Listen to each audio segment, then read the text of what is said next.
Hello students. So today we will continue our block number 7 divisibility rule, lesson plan 3rd, divisibility rule of 4, 8 and 11. So let us start with the divisibility rule of 4. A number with 3 or more digits are divisible by 4 if last two digits of the number last two digits of number by 4 is divisible by 4 is divisible by 4. ठीक है, that means कि 3 digit number या फिर more than 3 digit number, हमें क्या देखना है, 3 digit number या फिर मोर देन 3 डिजिट नंबर, अगर उसके लास्ट टू डिजिट अगर 4 से डिविजिबल हैं तो पूरा नंबर 4 से डिविजिबल होगा. फॉर एग्जाम्पल 564 ये एक 3 डिजिट नंबर है और 3 डिजिट नंबर के अगर लास्ट के टू नंबर्स क्या है हमारे पास 64, लास्ट के टू नंबर्स क्या है 64. अगर 64 4 से डिविजिबल है तो पूरा नंबर दैट मीन्स 564 भी क्या होगा 4 से डिविजिबल होगा. तो क्या 64 4 से डिविजिबल है? यस, 64 4 से डिविजिबल है. अगर 64 4 से डिविजिबल है दैट मीन्स पूरा नंबर 4 से डिविजिबल होगा. तो ये हो जाएगा yes, 564 is divisible bye 4. Now second 716. अब 716 भी एक 3 डिजिट नंबर है. अगर ये मोर देन 3 डिजिट नंबर होता तब भी हम क्या सेम चीज चेक करते, लास्ट की टू डिजिट्स, अगर लास्ट के टू डिजिट्स 4 से डिविजिबल है तो पूरा नंबर 4 से डिविजिबल है. तो लास्ट के टू डिजिट्स है हमारे पास 16 और 16 क्या है 4 से डिविजिबल है. Yes, 16 is divisible bye 4. That means 716 is divisible bye 4. पूरा नंबर 4 से डिविजिबल हो जाएगा. Now divisibility rule of 8.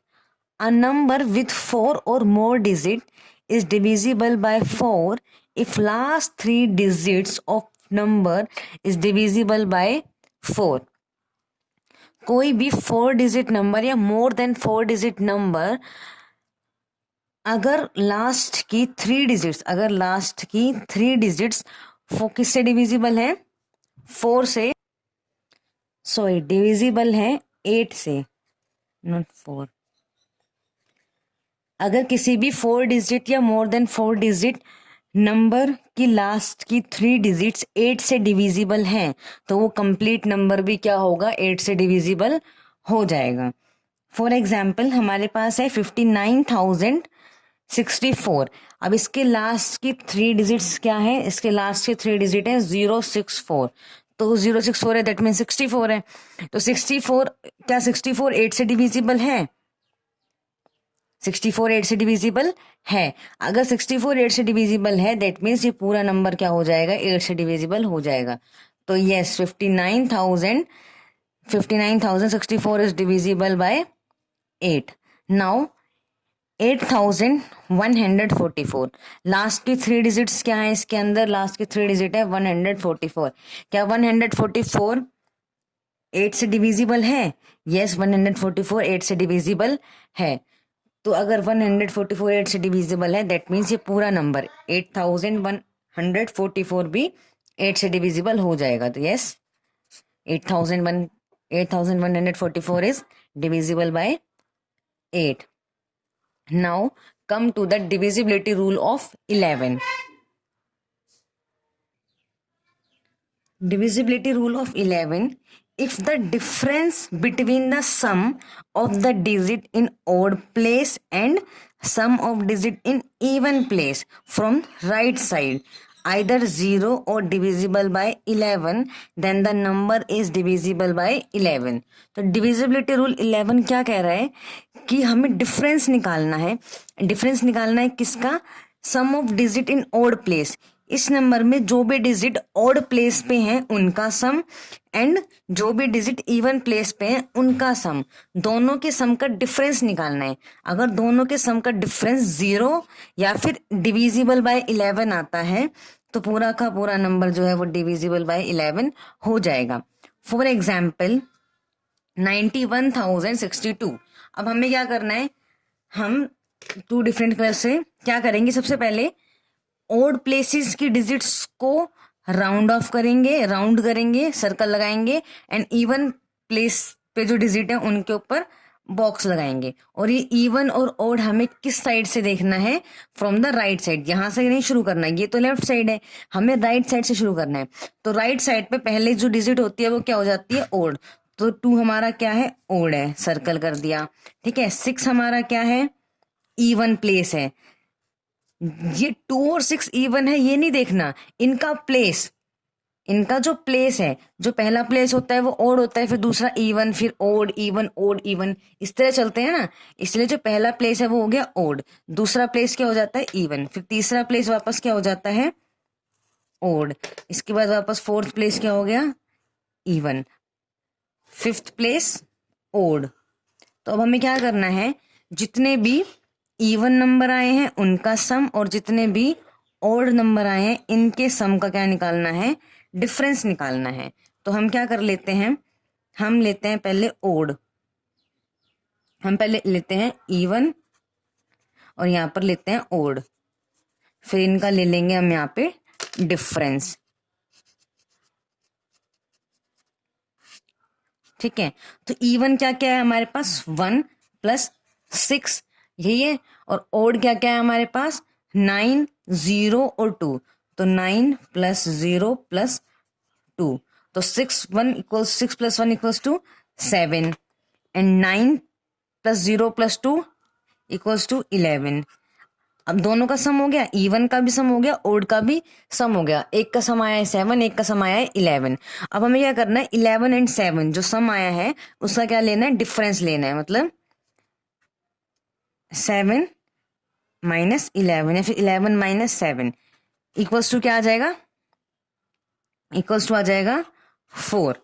अब क्या 4 11 का डिविजिबल है, अगर यहाँ पे 0 आता तो भी पूरा नंबर क्या हो जाता, 11 से डिविजिबल। या फिर जो 4 है क्या वो 11 से डिविजिबल है, अगर 4 11 से डिविजिबल भी होता तब भी पूरा नंबर क्या हो जाता, 11 से डिविजिबल। तो अब ये 4 11 से डिविजिबल नहीं है, दैट मीन्स 91,062 भी 11 से डिविजिबल नहीं है। तो इसका आंसर आ जाएगा नो, इसका आंसर आ जाएगा नो, ये पूरा नंबर 11 से डिविजिबल नहीं है। Let us take one more example of the divisibility rule of 11। For example हम एक नंबर ले लेते हैं 24,58,912। हमारे पास एक नंबर है 24,58,912। अब हमें इसका डिविजिबिलिटी टेस्ट करना है फॉर 11। तो 11 का डिविजिबिलिटी टेस्ट करने का रूल क्या है, इसका रूल है if the difference between the sum of digit in odd places का सम एंड इवन प्लेसेस के सम का डिफरेंस, अगर डिफरेंस 0 या डिविजिबल बाय 11 आता है तो पूरा नंबर डिविजिबल बाय 11 हो जाता है। नाउ सबसे पहले हम क्या करेंगे, ओड प्लेसेस को सर्कल करेंगे, इवन के बनाएंगे बॉक्सेस।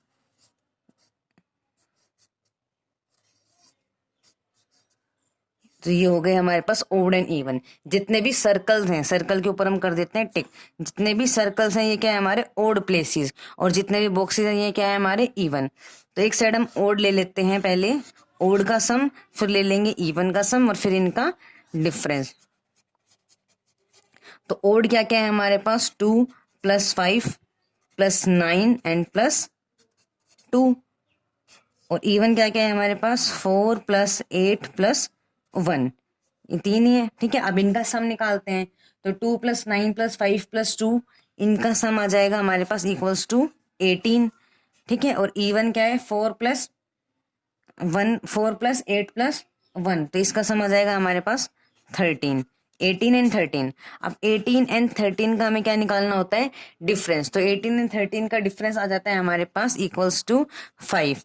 तो 5 ना तो 5 0 है, ना ही 5 11 का डिविजिबल है। हमें क्या चाहिए, अगर 0 आ जाए या फिर 11 का डिविजिबल आ जाए, 11 का डिविजिबल या तो क्या हो, जो डिफरेंस है वो या तो 0 आए या क्या आए 11 का डिविजिबल, तो हमारा होल नंबर पूरा का पूरा नंबर क्या हो जाएगा 11 से डिविजिबल, अदरवाइज नहीं। तो ना तो हमारे पास 0 आया है ना ही 11 का डिविजिबल आया है, दैट मीन्स नो। ये पूरा का पूरा नंबर हमारा, ये पूरा का पूरा नंबर दैट मीन्स 24,58,912 जो है वो 11 का डिविजिबल नहीं है। Now come to the workbook S3 divisibility rule by rule of 4, 8 and 11. Question number 1. Expand the number and divide each part of the expanded form by 4 and by 8. Complete the table by writing yes or no. अब क्या करना है, जो भी given numbers हैं 600, 6000, 6 लाख, इसकी expanded form लिखनी है। इसके बाद डिविजिबल बाय 4 चेक करना है, अगर डिविजिबल बाय 4 है तो यस कर देना है, एंड डिविजिबल बाय 8 है तो यस कर देना है, अदरवाइज क्या कर देना है यस और नो। इन टेबल को यस और नो लिखे कंप्लीट करना, और यहाँ पे इसकी एक्सपेंडेड फॉर्म लिखनी है। अब एक्सपेंडेड फॉर्म क्या होती है? एक्सपेंडेड फॉर्म होती है जैसे आप नंबर को बोल रहे हो। यहाँ पे हमारे पास क्या है 600, तो हम 600 को कैसे बोलते हैं 600 प्लस 00 प्लस 0, ये होती है 600 की एक्सपेंडेड फॉर्म। ठीक है, सिमिलरली 6000 की भी हो जाएगी। Let us take one more example to clearly understand you the expanded form. So let us take 564। अब आपको लिखनी है expanded form. Expanded form, expanded form कैसे लिखते हैं अभी बताया था हमने। एक्सपेंडेड फॉर्म हम वैसे लिखते हैं जैसे हम नंबर को बोल रहे हैं, जैसे हम नंबर को स्पेल कर रहे हैं। अब हम क्या बोलते हैं 564, तो पहले हमने क्या बोला 500, फिर हमने क्या बोला 60, फिर हमने क्या बोला 4, 564। ये क्या हो गई 564 की expanded form. Let us take one more example 59,000 59,064। 59,064। अब 59,064 की एक्सपेंडेड फॉर्म क्या हो जाएगी, जैसे हम इसको बोल रहे हैं। तो हमने पहले बोला 59,000 है ना, तो 50 पहले हो गया 50,000, फिर क्या हो गया 9,000, 50,000 9,000 प्लस में 0 प्लस 64, तो ये क्या हो जाएगा 60 प्लस 4। तो अब आपको एक्सपेंडेड फॉर्म लिखनी आ गई। सिमिलरली आपको 600 की एक्सपेंडेड फॉर्म तो हमने लिख दी है, 6000 एंड 6 लाख की एक्सपेंडेड फॉर्म लिखनी है। उसके बाद क्या करना है 600 का डिविजिबल चेक करना है कि क्या वो 4 से डिविजिबल है। एंड 4 का डिविजिबिलिटी रूल क्या था कि लास्ट के 2 नंबर अगर 4 से डिविजिबल है तो पूरा का पूरा नंबर 4 से डिविजिबल हो जाएगा। तो क्या 0 4 से डिविजिबल है? 0 4 से डिविजिबल नहीं होता, तो इसका आंसर आ जाएगा नो। और 8 का डिविजिबिलिटी रूल क्या था, लास्ट के 3 नंबर्स चेक करने हैं। तो क्या इसके लास्ट के 3 नंबर 8 से डिविजिबल हैं? 600, क्या 600 8 से डिविजिबल है? 600 8 से डिविजिबल नहीं है, तो ये आ जाएगा नो। बट 600 4 से डिविजिबल है, तो ये आ जाएगा यस। सिमिलरली आपको 6 लाख के पहले क्या लिखनी है एक्सपेंडेड फॉर्म, फिर 4 का डिविजिबल बताना है, फिर 8 का डिविजिबल बताना है। ठीक है, now do the remaining parts by own. Come to the question number 2। Test the following number to see if they are divisible by 8, 4 and 8। हमें इन नंबर का क्या करना है डिविजिबिलिटी टेस्ट करना है 4 एंड 8 के लिए। तो पहले हम 4 के लिए करेंगे। तो 4 का डिविजिबिलिटी टेस्ट क्या होता है, लास्ट के 2 नंबर अगर 4 से डिविजिबल है तो पूरा नंबर 4 से डिविजिबल हो जाएगा। तो क्या 52, लास्ट के 2 नंबर्स क्या हैं, हम यहाँ पे चेक करेंगे 4 का और यहाँ पे चेक करेंगे 8 का। तो 4 का डिविजिबिलिटी टेस्ट क्या है, लास्ट के 2 नंबर। तो लास्ट का 2 नंबर क्या है 52। क्या 52 4 से डिविजिबल है? यस, 52 4 से डिविजिबल है। तो अगर 52 4 से डिविजिबल है तो पूरा नंबर 4 से डिविजिबल हो जाएगा। तो 4 से डिविजिबल में आ जाएगा यस, ये नंबर 4 से डिविजिबल है। अब 8 का डिविजिबिलिटी टेस्ट क्या होता है, लास्ट की 3 डिजिट। तो लास्ट के 3 डिजिट से है हमारे पास 152। क्या 152 8 से डिविजिबल है? यस, 152 8 से डिविजिबल है। अगर 152 8 से डिविजिबल है दैट मीन्स पूरा नंबर भी 8 से डिविजिबल है। आपको similarly B C D and parts जो हैं वो ट्राई करने हैं। Now come to the question number 3। Check whether the following number are divisible by 11। अब हमें 9 लाख 28,389 का डिविजिबिलिटी टेस्ट चेक करना है 11 के लिए। तो 11 के लिए जो डिविजिबिलिटी रूल था वो क्या था, sum of digit of odd places का डिफरेंस किसके साथ, sum of the digit in even places. तो सबसे पहले हम क्या करेंगे, हम पार्टीशन कर लेंगे, हम यहाँ पे लिखेंगे even, odd and then difference. तो इवन प्लेसेस कौन कौन से हैं, पहला वाला होता है ओड, तो हम ओड के नीचे क्या कर लेते हैं, डैश कर लेते हैं, और इवन के नीचे ब्लैंक छोड़ते हैं, कुछ भी नहीं करते। ये ओड है, 9 ओड है, 8 इवन, 3 कौन से प्लेस पे है, ओड पे है, 8 इवन पे, 2 ओड पे, 9 अगेन इवन पे। तो इवन कौन कौन से आए, 9 + 8 + 8, एंड ओड प्लेसेस पे कौन कौन से हैं, 2 + 3 + 9। ये याद रखना है कि ओड एंड इवन प्लेसेस जो हैं वो राइट साइड से चेक करने हैं, ठीक है। अब इवन का सम कितना आ गया हमारे पास, 9 + 8 + 8 कितना आ गया सम, ये आ गया हमारे पास 25, ठीक है। एंड ओड का सम कितना आ गया, 2 + 3 + 9, 9 + 2, जो हो जाएगा हमारे पास 14। अब हमें क्या निकालना है, डिफरेंस निकालना है 25 एंड 14 का। तो 25 - 14 ये कितना हो जाएगा, ये हो गया 11, ये क्या हो गया 11। तो यही था ना, अगर डिफरेंस जो है वो या 0 आ जाए या फिर 11 से डिविजिबल आ जाए, तो जो पूरा नंबर है वो 11 से डिविजिबल हो जाएगा। तो यहाँ तो 11 आ गया, और 11 तो 11 से डिविजिबल है ही, 11 × 1 11, दैट मीन्स ये जो नंबर है वो 11 से डिविजिबल है। तो हमारा आंसर आ जाएगा यस, हमारा आंसर हो जाएगा yes, this number is divisible by 11। Similarly आपको नेक्स्ट बी पार्ट ट्राई करना है। Now your homework is you have to complete your workbook S3 + set 3 from your practice question of your content book. Thank you.